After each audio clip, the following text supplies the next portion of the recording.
पाकिस्तान में दो तरह के लोग हैं।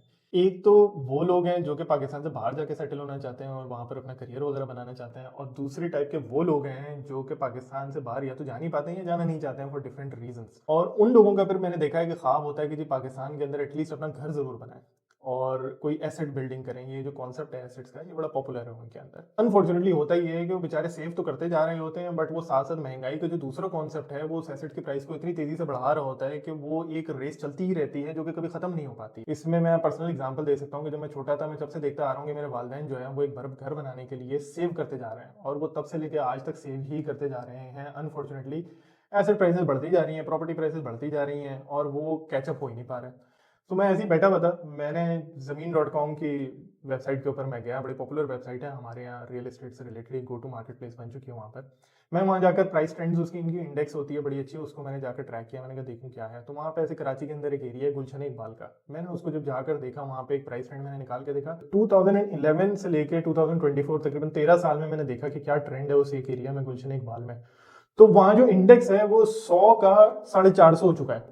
अच्छा, 100 का 450 इंडेक्स होने का मतलब क्या है? इसका मतलब ये है कि अगर कोई प्रॉपर्टी, कोई भी एसेट वहां पे ऑन एवरेज अगर 1 करोड़ रुपए का था, तो वो आज 4.5 करोड़ रुपए का हो चुका है।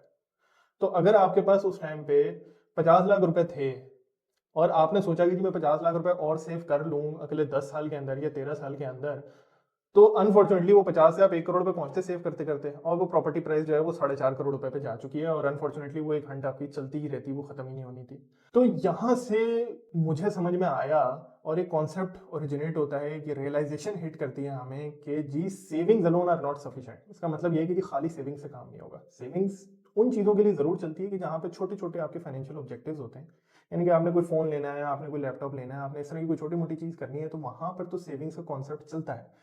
बट जहाँ पर आपने बड़े फाइनेंशियल ऑब्जेक्टिव्स अचीव करने होते हैं, जैसे आपने कोई अपना एसेट बनाना है, घर बनाना है, या बहुत से मैं नई जनरेशन के अंदर लोगों को देख रहा हूँ, एक फाइनेंशियल फ्रीडम का एक कॉन्सेप्ट आ रहा है जिंदगी के अंदर, तो वो सारी चीज़ें करनी है, तो देखें वो तो सेविंग्स है, तो खाली नहीं हो सकता। क्यों? क्योंकि महंगाई का पेस बढ़ता जाता है, आप सेव करते रहते हैं, वो रिश्ते से मैंने मेंशन किया कभी खत्म ही नहीं होती है। तो यहाँ पर एक कॉन्सेप्ट आता है इन्वेस्टमेंट्स का। जी आपको इन्वेस्ट करना है ताकि आप उसके ऊपर कुछ रिटर्न्स जनरेट कर सकें, आप कुछ प्रॉफिट जनरेट कर सकें, ताकि उस वैल्यू जो इनिशियल आपके पास कैपिटल था वो भी बढ़ता रहे। जैसे कि मैं अगर आपको एग्जांपल दूं, जो मैंने आपको, मैं वापस पीछे लेके जाता हूँ, जो 2011 से 100 का इंडेक्स जो 450 हुआ, यानी कि 1 करोड़ की प्रॉपर्टी जो 4.5 करोड़ हुई है 13 साल में। इसका मतलब ये है कि एवरेज तकरीबन 12.5% के हिसाब से इसकी प्राइसेस बढ़ी हैं। अब आपके पास अगर 50 लाख रुपए थे, ठीक है जी, और आपने अगर वो 12.5% के हिसाब से भी लगाए होते, तो आज आप 2.25 करोड़ रुपए पे पहुंचना था आपने, तो आपका काम तब भी पूरा नहीं होना था। ठीक है जी। तो आपके पास क्या है, आपको जो महंगाई का रेट है, जो 12%, 12.5% मैंने आपको बताया कि जिससे वो उस एरिया की जो प्रॉपर्टी अप्रिशिएट हुई है, उसको आपको बीट करना पड़ेगा, आपको ज्यादा रिटर्न बनाना पड़ेगा, ताकि आपके पास जो वो गैप है, आप न सिर्फ उस 50 लाख रुपए की इनिशियल गैप को कवर कर सकें, बल्कि उसकी जो अप्रिसिएशन हो रही है उसको भी कवर कर सकें। तो आप इसकी कैलकुलेशन जब करेंगे, हम आपको इसमें सिखाएंगे भी बाय द वे कैलकुलेशंस किस तरह से करते हैं, तो आपको समझ में आएगा जी ये कि अगर आप 18% का रिटर्न बनाते, तो आप ये 50 लाख रुपए से 4.5 करोड़ रुपए पे पहुंच सकते थे इन 13 साल के अंदर, और फिर आप इस काबिल होते कि जी आप ये रिटर्न्स, आप ये प्रॉपर्टी खरीद सकते थे 4.5 करोड़ रुपए की। अच्छा, रियलिटी थोड़ी सी और डिफरेंट होती है। उसमें एक और फैक्टर आ जाता है जी, 50 लाख रुपए आपके पास इनिशियल कैपिटल जरूर था, but that does not mean कि जी आपने वो 50 को ही 4.5 करोड़ रुपए तक लेके जाना था इन दीज लास्ट 13 ईयर्स। आपने जी साथ साथ सेव भी तो कर रहे हैं थोड़ा थोड़ा, तो वो भी तो आप इसमें ऐड करेंगे। तो जब आप वो ऐड करते हैं, यानी मैं आप अज्यूम करता हूँ कि जी आप महीने के 30,000 रुपए आप सेव करते हैं, जो आपने सोचा हुआ है कि जी ये मेरी पर्टिकुलर इन्वेस्टमेंट है कि जिसके ऊपर मिसाल के तौर पे मैं 15% कमाऊंगा। अब वो 15% के ऊपर अगर आप लगाएंगे और आप महीने का 30,000 रुपए आप सेव करते चले जाएंगे, तो फिर आप 13 साल के अंदर 4.5 करोड़ रुपए पर पहुंच जाएंगे। तो देखें, अब आपका रिक्वायर्ड रिटर्न खुद ही कम हो गया। जो 18% के ऊपर आप चाहिए था आपको 50 लाख से 4.5 पे पहुंचने के लिए, वो अब 15% पे आ गया विद एडिशनल सेविंग्स।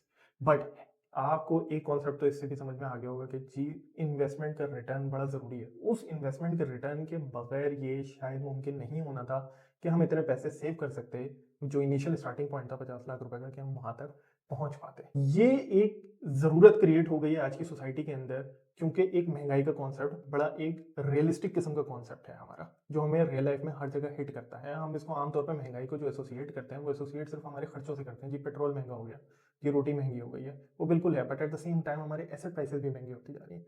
उनको भी तो हमने अचीव करना है, हमने लॉन्ग टर्म में फाइनेंशियली अपने आप को इम्प्रूव करना है, फाइनेंशियली बेहतर करना है, तो वहाँ पर इन्वेस्टमेंट रिटर्न्स की इम्पोर्टेंस जो है वो और ज़्यादा बढ़ जाती है आपकी। मेरा नाम फातिक बिन खुर्शीद है और मैं CFA चार्टर होल्डर हूँ। मेरा तकरीबन 12 साल का stock market, Pakistani stock market का तजर्बा है और मैं इस वक्त यहाँ पर आपको वेलकम करता हूँ फिनकलाब फाइनेंशियल लिटरेसी प्रोग्राम के अंदर, जिसके अंदर बेसिकली हमारा ऑब्जेक्टिव ये है कि हम आप सबको फाइनेंशियली एजुकेट करें और हम आपको बताएं कि जी आपने किस तरह से अपने मंथली इनकम और एक्सपेंसेस को मैनेज करना है, किस तरह से आपने सेव करना है और किस तरह से आपने इन्वेस्ट करना है। ओके, सो अब मैं आप लोगों को बेसिकली जो आपके फाइनेंशियल ऑब्जेक्टिव्स हैं उनको अचीव करने के लिए जो different type of investment options available हैं पाकिस्तान के अंदर, उसके बारे में एक ब्रीफ ओवरव्यू देता हूँ। तो पहले तो देखें, एक टर्म मैंने थोड़ी देर पहले यूज़ करी थी एसेट की। तो एसेट क्या है? वैसे एसेट को तो हम समझते ही हैं, बट मैं बाय डेफिनेशन आपको बताऊं तो इंग्लिश में कहते हैं स्टोर ऑफ वैल्यू। उर्दू में इसका मतलब ये होता है कि जी कोई भी ऐसी चीज़ जिसकी कोई कीमत हो, वो एक एसेट है। वो कुछ भी हो सकता है जी, वो ये एक मेरा फ़ोन है, अगर मिसाल के तौर पे ये भी मैं अगर मार्केट में बेचने जाता हूँ तो इसके अगेंस्ट मुझे कोई ना कोई अमाउंट मिल जाएगी, वो अमाउंट इसकी वैल्यू बन जाती है, एंड हेंस ये भी एक एसेट है मेरा। तो एसेट कुछ भी हो सकता है जिसकी वैल्यू हो। अब उसके अंदर डिफरेंट टाइप्स आ जाती हैं जिनको हम कंसिडर करते हैं। एक आप रियल एस्टेट या प्रॉपर्टी तो हमारा सबसे मशहूर एसेट है ही पाकिस्तान में, आपको पता होगा। गाड़ी भी एक एसेट है, आपको पता है, ठीक है। कैश एक एसेट है। स्टॉक्स, इक्विटीज, जो आपने शायद कभी नाम सुना हो इन चीज़ों का, ये भी एक बहुत बड़ा एसेट है। इसके अलावा बॉन्ड्स एक चीज़ होती है, सुकूक एक चीज़ होती है, वो भी एसेट्स होता है। आर्ट भी एसेट होता है, पेंटिंग्स हो गई हैं आपकी, इस तरह की चीज़ें, ये भी एसेट होती हैं। ये जो आपकी वॉच होती है, घड़ी होती है, ये भी बहुत बड़ा एसेट होती है आपकी। तो एनीथिंग जिसके अंदर आप कोई कीमत उसकी लगा सकें, वो एक आपका एसेट बन जाती है आपकी। हैविंग सेड दैट, ये सारी चीज़ें तो खैर हम डिस्कस नहीं करेंगे, बट हम प्योरली फाइनेंशियल एसेट्स के ऊपर डिस्कशन करेंगे। जब हम फाइनेंशियल की बात करते हैं तो उसके अंदर जनरली स्टॉक्स आ जाते हैं, बॉन्ड्स आ जाते हैं, रियल एस्टेट प्रॉपर्टी आ जाती है, और एक और चीज़ आ जाती है जिसको हम कमोडिटी कहते हैं। कमोडिटी बेसिकली क्या होती है? कमोडिटीज ऑयल हो गया, आपने आटा, गंदम, इस तरह की जो चीज़ें होती हैं वो, उनकी भी एक कीमत होती है, तो वो कमोडिटीज़ के अंदर आ जाता है। उनको भी आप खरीद सकते हैं क्योंकि उनकी भी एक अंडरलाइन वैल्यू तो होती है, आपको आइडिया होगा इस चीज़ का। ये एक मैंने आपको बता दिया कि किस किस टाइप्स की आपके पास एसेट्स एग्जिस्ट करते हैं कि जिनके अंदर आप इन्वेस्ट करके कुछ रिटर्न्स बना सकते हैं आप। With that said, let me help you get into slightly more details of these financial assets. मैं थोड़ा थोड़ा अगर आपको बताऊं, जैसे मैं पहले स्टार्ट करना चाहूंगा कैश से। तो कैश भी एक एसेट है। अब एक इंटरेस्टिंग चीज़ है लेकिन कैश के बारे में, अब 1000 रुपए का अगर एक कैश का नोट है तो उसकी एक वैल्यू तो है जी, 1000 रुपए। अब उसकी वैल्यू आज के दिन तो 1000 रुपए है, लेकिन the interesting part about cash is कि उसकी 1000 रुपए के नोट की, वो रहता तो 1000 रुपए लेकिन उसकी वैल्यू चेंज होती रहती है। यानी 1000 रुपए में आज से 10 साल पहले आप ज्यादा चीजें खरीद सकते थे, बट आप आज नहीं खरीद सकते हैं, तो उसकी वैल्यू कम हो गई है। अच्छा, किस चीज से वैल्यू कम हुई है? महंगाई से कम हो गई, सीधी सीधी बात है जी। जैसे मैं आपको बहुत ही बेसिक सी एग्जांपल देता हूँ। मुझे याद है कि जी जब मैं जॉब करना शुरू करी थी तो उस टाइम पेट्रोल मोटा मोटा 100 रुपए होता था तकरीबन, कभी 97 98 हो जाता था, कभी 110 रुपए हो जाता था। तो जी 1000 रुपए में मैं तकरीबन 10 लीटर पेट्रोल डलवाया कर सकता था। आज के दिन पेट्रोल 250 और 300 के बीच में आगे पीछे घूम रहा है, तो मैं सिर्फ 3 और 4 लीटर इस तरह से कोई डलवा सकता हूँ। तो महंगाई ये है, तो वो 1000 रुपए की एक्चुअल वैल्यू कम हो गई है। अनलेस मैं उसको इन्वेस्ट करके मैं 1000 से ज्यादा कर देता, बट ये उस 1000 की कैश की वैल्यू जो है जी, वो लॉन्ग टर्म में गिरती चली जाती है। ठीक है जी, तो ये एक इंटरेस्टिंग चीज़ है इसके अंदर, देखा होगा। इसकी दूसरी एग्जांपल मैं आपको दूं तो आप गाड़ियों में देख सकते हैं जी। आज से 7 8 10 साल पहले की अगर हम बात करें तो एक मिसाल के तौर पे 25 26 लाख रुपए के अंदर आपको एक अच्छी टोयोटा कोरोला मिल जाया करती थी। आज 25 26 लाख रुपए के अंदर आपको सुजुकी की ऑल्टो मिलती है, और टोयोटा कोरोला इटसेल्फ तो वो फिर एक अलग ही लेवल के ऊपर जा चुकी है। क्यों? क्योंकि वो जो कैश की वैल्यू है वो कम हो गई है, उसकी महंगाई की वैल्यू बढ़ती चली जा रही है, एसेट की इटसेल्फ वैल्यू बढ़ गई है। अब अगर आपके पास 25 लाख रुपए थे आज से 6 7 7 8 साल पहले, तो आप करोला ले सकते थे, बट अब आज आप करोला नहीं ले सकते हैं, आप उसी अमाउंट से आप सिर्फ ऑल्टो ले सकते हैं आप। तो यहाँ पे ये कैश हो गया आपका। तो फिर अब हम बात करते हैं रियल एस्टेट की, जो कि पाकिस्तान का सबसे पॉपुलर एक फाइनेंशियल एसेट है। ठीक है जी, तो रियल एस्टेट आपको पता है कि प्रॉपर्टी होती है, वो घर हो सकता है, कोई बंगला हो सकता है, कोई प्लॉट हो सकता है, कोई दुकान हो सकती है, कोई बिल्डिंग हो सकती है, वो कुछ भी हो सकती है रियल एस्टेट की जब हम बात करते हैं। हम जनरली जब हम फाइनेंशियल एसेट्स की टर्म्स में रियल एस्टेट की बात करते हैं तो उसकी दो मेन प्रॉपर्टीज होती हैं जिसकी वजह से आप उसको खरीदते हैं। एक उसका रीजन होता है कि जी आप उसके अंदर अगर रहेंगे खुद से, तो आप कहते हैं जी मेरा रेंट का खर्चा बचेगा, या अगर आप उसको दूसरे केस में रेंट आउट कर देंगे तो फिर आपको रेंट इनकम मिल जाएगी। तो इधर वे आपका ये किसी किस्म का कैश फ्लो हो जाता है, आपका पॉजिटिव कैश फ्लो हो जाता है। या तो पैसे बचे जाते हैं जो आपने रेंट के तौर पर खर्च करने थे, या आप को रेंट मिल जाता है। तो एक ये इनफ्लो होता है, इसको कैश इनफ्लो कहते हैं किसी तरीके का, जो आपके पास आना होता है। दूसरा जो रीजन होता है जिसकी वजह से आप खरीदते हैं, जो कि हमने थोड़ी देर पहले भी डिस्कस किया, कि जी प्रॉपर्टी की प्राइस बढ़ती है, तो वो उसको कैपिटल गेन भी कहा जाता है, कैपिटल अप्रिसिएशन भी कहा जाता है, कि जी उसकी इनिशियल वैल्यू जो थी, वर्थ जो थी, वो बढ़ गई। जैसे मैंने मिसाल के तौर पे आपको एग्जांपल दी कि गुलशन इकबाल के अंदर कोई प्रॉपर्टी जो आज से 11 साल पहले 1 करोड़ रुपए की थी, वो एवरेज शायद आज 4.5 करोड़ रुपए की हो चुकी है। तो ये जो 3.5 करोड़ रुपए का जो इंक्रीज आया है, this can be considered capital appreciation. Property जो होती है जनरली बहुत इलिक्विड होती है, यानी कि इलिक्विड से इसका मतलब ये होता है कि इनको ट्रेड करना आसान नहीं होता। इसका मतलब ये है कि अगर आप एक प्रॉपर्टी आज आप ओन करते हैं, तो और आप कल सुबह उसको माइंड बनाते हैं कि जी मैंने इसको बेचना है या कोई प्रॉपर्टी खरीदनी है, तो ऐसा नहीं है कि आपने सुबह में माइंड बनाया 9 बजे और 10 बजे आप खरीद के फारिग हो गए। ऐसा नहीं हो सकता, बिकॉज वैल्यू ज़्यादा होती है, यूनिट्स कम होते हैं, ढूंढना पड़ता है, एजेंट इंगेज करना पड़ता है, बहुत सारी चीज़ें इन्वॉल्व होती है, जिसकी वजह से इल लिक्विड कहा जाता है। इल लिक्विड का अगेन फिर से मैं रिपीट करूंगा, वही मकसद होता है कि आसानी से आप ट्रेड नहीं कर सकते जिस चीज़ को, और उसकी वैल्यू भी बहुत ज़्यादा होती है। जैसे मैंने आपको बताया कि वो 1-1 करोड़ रुपया, अब हर किसी के पास तो नहीं है 1 करोड़ रुपये, 4.5 करोड़ रुपया। तो इसकी वजह से एक दुनिया में एक नया कॉन्सेप्ट आया है जिसको कहा जाता है real estate investment trust, short में REIT, रीट कहा जाता है उसको। रीट बेसिकली इस तरह की कंपनीज होती हैं जो कि रियल एस्टेट के प्रोजेक्ट्स में इन्वेस्ट करती हैं। इसकी एक मैं परफेक्ट आपको एग्जांपल दूं, इस वक्त जो हमारा कराची के अंदर डॉल्मेन मॉल है, ये एक रीट प्रोजेक्ट के अंडर है। डॉल्मेन सिटी रीट के नाम से आपको एक रीट एग्जिस्ट करता है जो कि इस प्रोजेक्ट को ओन करता है, उसने इस प्रोजेक्ट के अंदर इन्वेस्ट किया है। अच्छा, जब ये रीट बन जाते हैं तो फिर इन सम केसेस ये रीट स्टॉक मार्केट पे लिस्ट हो जाते हैं, तो ये एसेंशियली स्टॉक्स बन जाता है। अब इंटरेस्टिंग चीज ये है कि वो रियल एस्टेट के स्टॉक्स बन जाते हैं, तो वहां आपको फायदा ये हो जाता है कि जी अगर आपके पास 4-4 करोड़ रुपए, 5-5 करोड़ रुपए, 1-1 करोड़ रुपए नहीं है, तो आप, लेकिन छोटा कैपिटल आपके पास है, आपके पास 5 लाख रुपए है, बट आप एक रियल एस्टेट का एक्सपोजर चाहते हैं, तो आप रीट के थ्रू ले सकते हैं। आप जैसे DCR एक कोड है हमारा, स्टॉक एक्सचेंज के ऊपर ट्रेड होता है, डॉल्मेन सिटी रीट, वो लिस्टेड है। आप डॉल्मेन मॉल खरीदने तो नहीं जा सकते शायद, क्योंकि अनलेस आपके पास इतने सारे पैसे हों, जो कि मेरे पास तो नहीं है एटलीस्ट। तो वो तो अरबों रुपए की कहानी है जी, करोड़ों रुपए की भी कहानी नहीं है। बट ये आपको एक्सपोजर लेना चाहते हैं, आप कहते हैं कि यार प्राइम प्रॉपर्टी है, सी फ्रंट के ऊपर है, सबसे बेस्ट मॉल है शायद कराची का, और आप इसके एक्सपोजर लेना चाहते हैं, तो आप रीट स्टॉक के थ्रू ले सकते हैं। आप उसका DCR का शेयर खरीद सकते हैं आप जाकर। उससे जो होता ही है कि आमतौर पर जो वो वहाँ पर रेंटल इनकम के थ्रू कमाते हैं, वो डिविडेंड के फॉर्म में, प्रॉफिट शेयरिंग के फॉर्म में अपने शेयर होल्डर्स को देते हैं, तो आपको उसका भी एक्सेस मिल जाता है जी। तो ये ब्रॉडली रीट का मैंने आपको बताया है कि रियल एस्टेट का एक्सपोजर आप ले सकते हैं थ्रू रीट। और रियल एस्टेट पे आई थिंक मुझे वैसे और इसके अलावा ज़्यादा बात करने की जरूरत नहीं है, आप लोगों को शायद मुझसे ज़्यादा ही अंडरस्टैंडिंग होगी इस टॉपिक के ऊपर। अच्छा जी, अब हम बात करते हैं कमोडिटीज़ की। तो कमोडिटीज़, वाइल जो कमोडिटीज़ का लफ्ज़ है ये इतना शायद पॉपुलर नहीं है पाकिस्तान के अंदर, बट लोग कमोडिटीज़ के अंदर इन्वेस्ट ज़रूर करते हैं। जैसे कि गोल्ड, गोल्ड न सिर्फ पाकिस्तान बल्कि दुनिया में सबसे पॉपुलर कमोडिटी है जिसके अंदर इन्वेस्ट किया जाता है। और पाकिस्तान के अंदर भी मैं भी देखता हूँ कि आसपास मेरे बहुत लोग हैं, जब कुछ समझ नहीं आता तो गोल्ड खरीद लेते हैं, एंड गोल्ड ने अच्छे रिटर्न दिए हैं इन द लॉन्ग रन। ये हमें बाय डेटा अवेलेबल है ये चीज़ें। अच्छा, सिर्फ गोल्ड ही एक कमोडिटी नहीं है, इस तरह से और भी हमारे पास ऑप्शन होते हैं कमोडिटी के, जैसे कि ऑयल होता है, तेल हो गया, खाम तेल जिसे कहा जाता है आपका, क्रूड ऑयल कहा जाता है आपका, आटा, गंदुम, जो आटा तो नहीं, गंदुम जिसे कहते हैं, वीट हो गई आपकी, आपका इस तरह से और भी कमोडिटीज होती हैं, सिल्वर हो गया आपका, इस तरह की एल्यूमिनियम हो गया आपका, इस तरह की सारी जो कमोडिटीज होती हैं, इनके अंदर भी आप इन्वेस्ट कर सकते हैं in order to generate some returns for you. अच्छा, ये कमोडिटीज में इन्वेस्ट करने के दो तरीके होते हैं। पहला तरीका तो ये है कि जी आप इनको फिजिकली बाय कर रहे हैं, यानी कि गोल्ड है, आप गए मार्केट के अंदर और आपने कुछ 1-2 तोला जो भी था आपने गोल्ड खरीद लिया और आपने घर में रख दिया, आपने लॉकर में रख दिया, कहीं पे भी रख दिया, ये फिजिकली आपने उसको खरीद के रख लिया। एक ये तरीका है इन्वेस्ट करने का उसके अंदर। दूसरा तरीका गोल्ड या अदर कमोडिटीज के अंदर इन्वेस्ट करने का है, वो ये कि आप ट्रेड कर सकते हैं उनको थ्रू एन एक्सचेंज, जैसे कि स्टॉक एक्सचेंज के ऊपर आप स्टॉक्स इन्वेस्ट कर सकते हैं। इसी तरीके से एक मर्केंटाइल एक्सचेंज है पाकिस्तान का, पीमैक्स शॉर्ट में कहा जाता है, आप वहां पर उस एक्सचेंज के ऊपर ट्रेडिंग होती है इन एसेट्स की जिनको आप ले सकते हैं। अच्छा, वहां में आपको फायदा ये होगा कि आपको फिजिकल ओनरशिप का टेंशन नहीं होगी। कभी कभी डर होता है कि खुदा ना खास्ता कोई हादसा ना हो जाए, इस तरह से या खो ना जाए, इस तरह की चीज़ें भी होती हैं जब आप फिजिकली स्टोर कर रहे होते हैं। बट जब आप पीमैक्स के थ्रू इन्वेस्ट करते हैं तो आपको ये वरीज नहीं होंगी कि वो कहाँ गया कैसे गया, क्योंकि फाइनेंशियल एसेट है, आपने इंस्ट्रूमेंट के थ्रू उसको एक्सपोजर ले लिया है, बढ़ गया, आपने उसको बेच दिया, प्रॉफिट आपको मिल गया, ये होता है।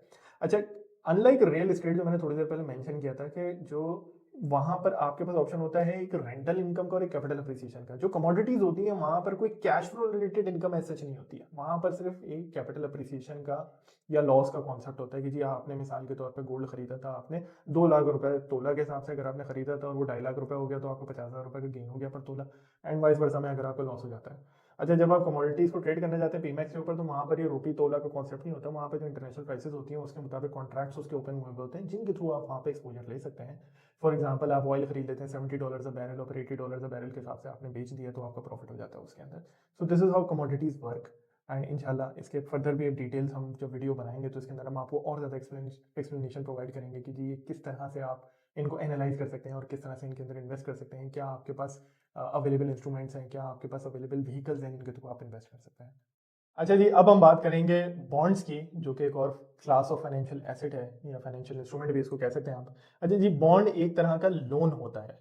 अच्छा, ये एक शायद कंफ्यूजन आप लोगों को क्रिएट हो रही होगी कि एक तरफ वो लोन होता है और एक वो तरफ वो एसेट होता है। तो देखिए, let me explain to you. जो लोन होता है वो बोरोइंग उसके लिए होती है, या उधार उसके लिए, या कर्जा उसके लिए होता है जो कि ले रहा होता है। लेकिन आप अगर वो कर्जा या उधार दे रहे हैं किसी को, तो वो आपका एसेट है, क्योंकि आपको वो वापस मिलना है, और उसके अलावा आपको उसके ऊपर शायद कोई प्रॉफिट भी मिलना है, जैसे मार्कअप, इंटरेस्ट, इस तरह की कोई जो भी टर्म आप कहना चाहें वो आपको मिलेगी उसके ऊपर। इस वजह से उसको एसेट भी कंसिडर किया जाता है, जैसे मैंने आपको बताया। अच्छा जी, बॉन्ड्स की कुछ कैरेक्टरिस्टिक्स या प्रॉपर्टीज कह सकते हैं होती हैं, जो कि मैं आपको एक एक करके बता देता हूँ। सबसे पहले एक कॉन्सेप्ट होता है फेस वैल्यू या प्रिंसिपल वैल्यू या पार वैल्यू का। ये क्या होता है?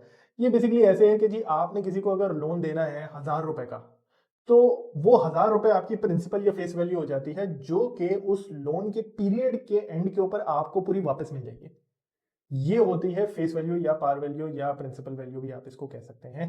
कि फॉर एग्जांपल 5 साल का लोन है, तो आज आपने किसी को ₹1000 दे दिए और 5 साल के बाद वो ₹1000 आपको वापस मिल जाएंगे। अच्छा, इसी दौरान एक और कॉन्सेप्ट बताता हूँ। ये जो 5 साल का जो टर्म सेट हुआ था इस बॉन्ड का, ये एक मेच्योरिटी पीरियड या मेच्योरिटी डेट भी बन जाती है। मेच्योरिटी डेट वो डेट होती है जिस दिन वो लोन आपको वापस मिलना है, जो अमाउंट आपके थी पैसे आपको वापस मिलना है, वो मेच्योरिटी डेट हो जाती है। अच्छा, एक और चीज होती है इस दौरान, जैसे मैंने जिक्र किया कि ये तो ₹1000 आपने यहाँ पे किसी को दिए, 5 साल, 10 साल, 3 साल, what ever loan period is, उसके बाद आपको वापस मिल गए। बट आपका इंसेंटिव क्या था कि आपने किसी को लोन दिया? वो ये था कि आपको इस पे प्रॉफिट मिलता है, यस, मार्कअप मिलता है। बेसिकली वो एक ग्रेड अमाउंट होती है, परसेंटेज होती है, जो पहले से सेट हुई भी होती है। फॉर एग्जांपल, 1000 के ऊपर आप बोलें कि 10% की अमाउंट जो है वो एक प्रॉफिट रेट है। इसका मतलब ये हो गया कि 5 साल तक जो कि उसका लोन पीरियड है, हर साल आपको 1000 पे 10% यानी कि ₹100 आपको 5 साल तक मिलते रहेंगे। ये आपका इंसेंटिव है, जिसकी वजह से आप इसको किसी को पैसे हैं वो लेंड करते हैं, तो आपको प्रॉफिट मिल जाता है या मार्कअप मिल जाता है, और फिर प्रिंसिपल आपको वापस मिल जाता है। ये इसकी कुछ प्रॉपर्टीज होती हैं एक बॉन्ड की। अच्छा, ये बॉन्ड आते कहाँ से हैं? बॉन्ड्स आते हैं, दो प्राइमरी सोर्सेज होती हैं आपकी, या तो गवर्नमेंट या प्राइवेट बिजनेसेस, जिनको कॉर्पोरेशंस भी कहा जाता है।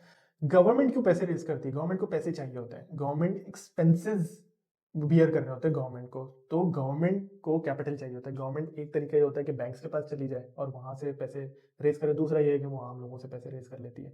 तो जो गवर्नमेंट बॉन्ड इशू करती है, उसको आप टी बिल या पीआईबी कहते हैं।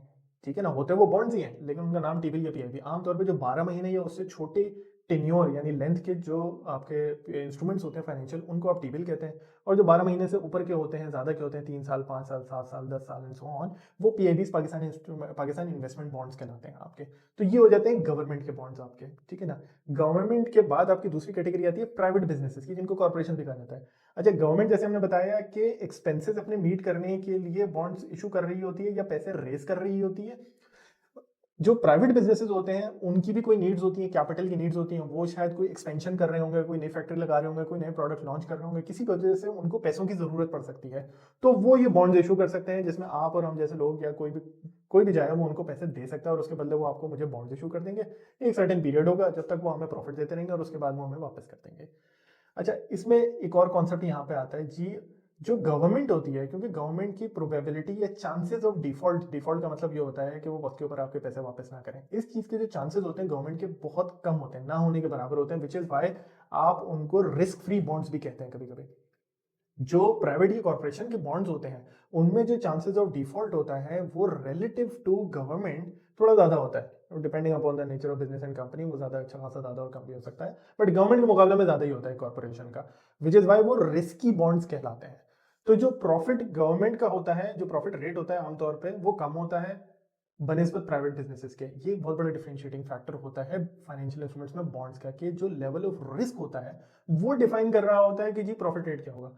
अब आप बैठे हैं सामने इस वक़्त, आप भी सोच सकते हैं कि जी, आप बोलें, आपके पास कोई प्राइवेट आता है बिज़नेस और आपको कहता है कि जी आप मुझे एक काम करें, कुछ पैसे लेंड कर दें, ₹1000 आप मुझे दे दें। तो आप पहले तो ये कहेंगे कि जी मैं आपको क्यों दूँ? मुझे तो गवर्नमेंट जिसमें चांसेस ऑफ डिफ़ॉल्ट कुछ है ही नहीं, मैं उनको जब 10% या व्हाटएवर रेट जो है मैं उसके ऊपर दे सकता हूँ, तो आपको क्यों दूँ? तो वहाँ पर प्राइवेट बिज़नेस को आपको इंसेंटिव ऑफ़र करने के लिए ज़्यादा प्रॉफ़िट रेट को ऑफ़र करना पड़ता है। 10% के मुकाबले में आपको 12, 13, 14 कुछ भी वो ऑफ़र कर सकते हैं। वो एक लेवल होगा जिस पे आप एंटाइज़ हो जाएँगे और उसके बाद आप उनको पैसे दे देंगे। सो लेवल ऑफ रिस्क डिफाइन्स कि उसमें प्रॉफ़िट रेट कितना होगा और क्या होगा। चलिए अब हम बात करते हैं स्टॉक्स की।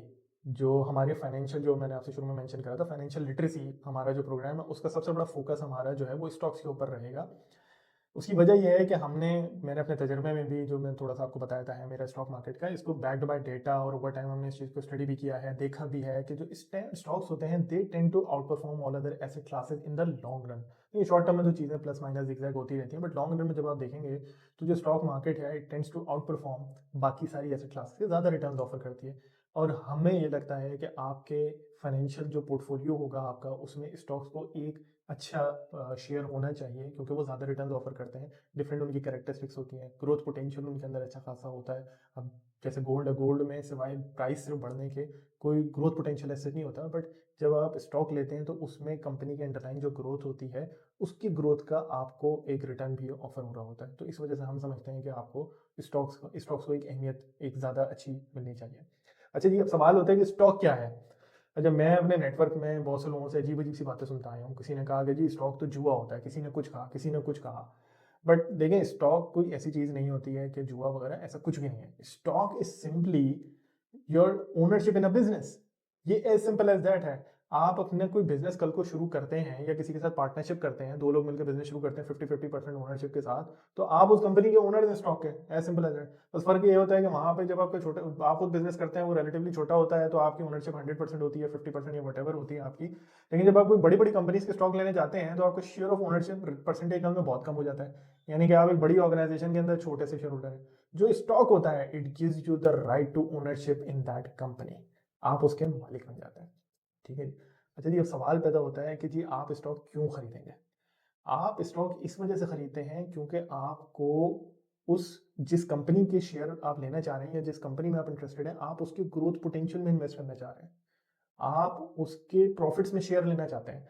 ये इसी तरह से है कि जिस तरह से आप अपना बिज़नेस करना चाहते हैं। आप क्यों अपना बिज़नेस करना चाहते हैं? आप इसलिए बिज़नेस करना चाहते हैं कि 3 रीज़न होते हैं मेरी नज़र में। एक तो ये कि उसमें प्रॉफिट आपने कमाना होता है। दूसरा रीज़न ये होता है कि आपने ग्रो करना होता है। आपका मकसद ये नहीं होता कि भई हम यहीं पे रहें। जैसे आपने अगर मिसाल के तौर पे कोई रेस्टोरेंट शुरू किया, तो ख्वाब या नियत तो यही होती है कि अल्लाह ताला पहले 1 रेस्टोरेंट हो, फिर 2 हो, फिर 3 हो, एक चेन आप उसको कन्वर्ट कर सकें, बड़ा कर सकें, तो व्हिच इज़ ग्रोथ।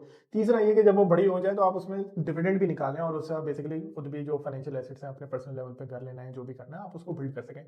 यही इंसेंटिव आपका यहाँ पर भी होता है कि आप किसी कंपनी का जब आप शेयर खरीदने जाते हैं, तो आपकी मोटिवेशन जो होती है वो यही होती है कि मैंने डिविडेंड लेना है उनका, मैंने ग्रोथ में शेयर लेना है उनका, या मैंने उनके प्रॉफिट्स में बेसिकली इन्वेस्ट करना है। मैं आपको एग्जांपल दूँ यहाँ पर, जैसे एक लकी सीमेंट है, पाकिस्तान का बहुत पॉपुलर ग्रुप है, लकी ग्रुप है। उसके अंदर आज से 10-15 साल पहले ये सिर्फ एक सीमेंट कंपनी थी। लेकिन ओवर टाइम इन्होंने अपने आप को डाइवर्सिफाई किया है, इवॉल्व किया है। आज न सिर्फ ये कि सीमेंट बिजनेस में ही है, इसके अलावा लकी सीमेंट जो है वो पावर जनरेशन के बिजनेस में भी है। लकी इलेक्ट्रिक पावर के नाम से कोल के पावर जनरेशन प्लांट है इनका पुटकासिम के ऊपर। किया की जो इतनी स्पोर्टेज और आपको बहुत सारी गाड़ियाँ अच्छी-अच्छी नज़र आती हैं रोड के ऊपर, वो भी लकी सीमेंट ने इंट्रोड्यूस कराई हैं। पिज्जियो की गाड़ियाँ भी इन्होंने इंट्रोड्यूस कराई हैं। इसके अलावा जो एक ज़माने में आईसीआई होता था, वो भी इन्होंने एक्वायर किया है, and they basically renamed it, rebranded it as Lucky Core Industries. वो भी इसको इसको भी ओन करते हैं, and they are looking at other investment potentials as well. तो ये रीज़न है कि आप किसी का शेयर ओन करना चाहेंगे। आप बोलेंगे कि जी आज ये छोटी-सी कंपनी है, कल कोई इतनी बड़ी हो सकती है, तो ऑब्वियसली वो शेयर प्राइस भी उसके हिसाब से बड़ी होती चली जाएगी। और ये आपको लकी सीमेंट की शेयर प्राइस में भी नजर आएगा। आप उसकी 20 साल की शेयर प्राइस उठाकर देखें और आप आज की उठाकर देखें, माइंड बॉगलिंग रिटर्न है, आपको नजर आएगा इस तरीके से। अच्छा, अब आखिरी सवाल ये आता है कि जी कंपनीज क्यों शेयर अपने इशू करती हैं। अगेन, जैसे थोड़ी देर पहले मैंने आपसे जिक्र किया था बॉन्ड्स के केस में, कि कंपनीज या बिजनेसेस जो होते हैं, कॉर्पोरेशन होते हैं, उनको कैपिटल की जरूरत होती है। और कैपिटल की जरूरत इसलिए हो सकती है कि जी एक्सपेंशन करनी है, कोई नया प्लांट लगाना है, कोई दूसरी कंपनी खरीदनी है, it could be any reason, और उनको पैसे चाहिए, तो वो बोरो करते हैं बॉन्ड्स की फॉर्म में या बैंक से बोरो कर लेते हैं। इसी तरीके से उनके पास दूसरा ऑप्शन होता है कि वो जाएं और वो स्टॉक मार्केट में अपने शेयर्स ऑफर कर दें सब लोगों को, आपको, मुझे, दूसरों को, और वो हमसे पैसे ले लें उसके अंदर। तो हम उसमें हकदार बन जाते हैं उनके। वो ओनरशिप बेसिकली ऑफर करते हैं। वो बेसिकली ये होता है कि जी आप मेरे कंपनी में हिस्सेदार बन जाएं और मैं आपके पैसों से ये करूंगा जिससे मुझे ग्रोथ मिलेगी और आपको भी फायदा होगा। ये एक ओवरऑल स्ट्रक्चर है स्टॉक्स का, बेसिक ओवरव्यू है हमारा स्टॉक का। अच्छा, स्टॉक्स ट्रेड होते हैं स्टॉक एक्सचेंज के ऊपर। अब इसका मतलब ये नहीं है कि कल को आप लोग स्टॉक एक्सचेंज की बिल्डिंग के अंदर पहुंच जाए और आप बोलेंगे कि मुझे स्टॉक ट्रेड करना है। आपको बेसिकली ये समझना है कि इसके अंदर प्रोसेसेस और कुछ प्रोसीजर्स होते हैं, जो कि इंशाल्लाह हम आपको नेक्स्ट वीडियो के अंदर बहुत डिटेल में एक्सप्लेन करेंगे कि किस तरह से स्टॉक मार्केट वर्क करती है, किस तरह से ट्रेडिंग वर्क करती है, क्या सेटलमेंट प्रोसेसेस होते हैं, क्या बेसिकली आपको अकाउंट ओपनिंग कहाँ करनी है, आपको किस तरह से करनी है, क्या अकाउंट ओपनिंग रिक्वायरमेंट्स हैं। तो वो सारे इंशाल्लाह हम आपको नेक्स्ट वीडियो के अंदर बताएंगे। इस वीडियो से मुतालिक अगर आपके कोई भी सवालात हैं, कोई कन्फ्यूजन है, कोई क्वेरीज हैं, तो आप लोग कभी भी हमें ईमेल शूट कर सकते हैं और इसके अलावा आप हमें कमेंट भी ड्रॉप कर सकते हैं। तो हम इंशाल्लाह कोशिश करेंगे कि अपनी फ्यूचर वीडियोस के अंदर हम आपके सवालों को टेकअप करें और उनको एड्रेस करें।